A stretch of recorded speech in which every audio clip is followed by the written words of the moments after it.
6 essential items that should belong on your retirement planning, guys, according to Forbes, no? So again, this is applicable globally, no? But of course, no, we could get items pa rin, we could learn from it, no? That is applicable for us here sa Philippines, no? Especially wala naman tayong masyadong support talaga from the government, no, with regards to retirement, no. That's why mas marami pa tayong matututunan dito. At the same time, mas marami pa tayo dapat gawin to prepare for our retirement. So the number one, guys, na items ito sinasabi na essential, no, for our retirement planning is, of course, we should have a financial plan, no? So very important, no? So nakakalungkot lang, some of us would, you know, have travel plans, dream pa after retirement, or kung saan tayo pupunta, sa tayo makapatayo ng bahay, diba? Pero we don't have a financial retirement plan na tinatawag. So very important yan, diba? Especially right now, if you're preparing for it, kailangan meron ka ng nadadraft, no? So the basic, yung tinatanong ng iba, magkano pa dapat yung retirement plan ko? So if you don't have that figure, yun nga yung pinaka-importante, diba? Kasi magkano ba dapat yung target retirement plan or fund mo, no, your retirement time, no? So again, the basic rule na like yung tinuturo, again, there are so many methods, no, with regards to finding your retirement fund, pero ito yung ginagamit ko, which is somehow conservative na rin, and makikita nyo nito sa Facebook, no, yung mga groups, yung tinatawag na FIRE group, and sa Netflix din nandun siya, no, yung tinatawag na FIRE group, which stands for Financial Independence, Retire Early. So yun yung ginagamit ko rin na formula for myself. So again, there's so many methods out there, but it depende talaga sa iyo yan. So the FAR method, yung ginagamit nila is times 25 of your annual projected expense. So let's say, from retirement time, you want 100,000 pesos na monthly na income or kumbaga budget mo. So 100,000 monthly times 12, that's 1.2 million for the year, 'di ba? So times 25, that's 30 million. So ibig sabihin, yun yung retirement goal mo. So that's kumbaga 4% withdrawal rate yung basis niya. So that's why that times 25 siya. That's the logic behind it. But again, you can research more about it, and importante, you have your retirement fund goal, at the same time meron kang retirement plan. Okay? That's very important. Second is, of course, kailangan you should also prepare for your healthcare plan na tinatawag. So alam naman natin, I'm sure na-experience yan sa mga parents nyo, sa mga lola at lola nyo, di ba? Ang mahal magkasakit, di ba, sa Pilipinas, lalo na sa atin, di ba?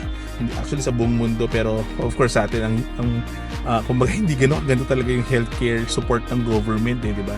So talagang kailangan mag-prepare ka individually, di ba? So ayun, you should have your healthcare plan. Siguro kung kaya mo na makakuha ng mga plans na maganda ngayon, para pag nag-retire ka, meron kang healthcare plan, okay din yun, di ba? So the third is, of course, you should plan for your tax, no? Kasi nga alam naman natin, it's taboo for us mga Pilipinas, sa mga Pilipino na hindi pinag-uusapan masyado yung mga taxes. Pero of course, as retirees, kailangan pag-usapan natin yan. And I'm sure marami ka ring benefits pag nag-retire ka. Marami kang pwedeng kumbaga maging savings, no? Tax savings na tinatawag pag nag-retire ka. So of course, fourth na sinasabi niya rito is, no, you should know your benefits, no, as a retiree, or if ever you hit when you retire yung senior citizen, no, kasi of course some of you wants to retire talaga na bata pa, pero you should know your benefits as well, no? So it's very important yung mga social security benefits, PhilHealth, etc. na dapat alam niyo yan. Okay? So the fifth one, of course, plan for your retirement plan, kumbaga yung withdrawal mo, no, kung paano mo siya i-withdraw. So some of the financial planning rules, no, or kumbaga guidelines is withdraw 4% every year, no, from your retirement fund na tinatawag. So again, doon nga rin nakabase yung FIRE computation na sinasabi natin kanina. So that's 4%. So pag nag-withdraw ka daw ng 4%, tapos nag-grow yung investment mo, retirement fund mo by 4 to 6%. So hindi daw siya kumbaga somehow, it will be sustainable for you. So hindi siya agad mauubos. Okay, so plan for it. How will you use your retirement? So again, very important yun, kasi yung iba nakikita ko, especially sa mga walang financial literacy, so hindi nila alam yung mga ganyang plano. Siyempre, alam naman, ginagastos agad, inuubos agad yung retirement fund, no?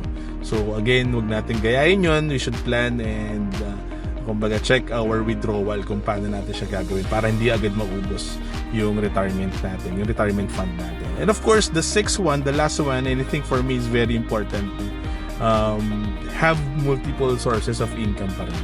Okay? So again, yes, you can have your retirement fund, big retirement fund, pero of course, alam naman natin, the rate of return na pag nag-grow yan, no, hindi guaranteed yun di ba? Tapos mag-withdraw ka pa, tapos especially if you have magkakaroon ka ng mga sudden expenses, no?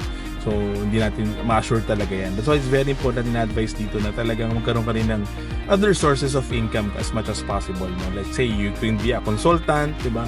You can start a small business na within your hobby na masaya ka na rin, na na-enjoy mo na yung retirement mo.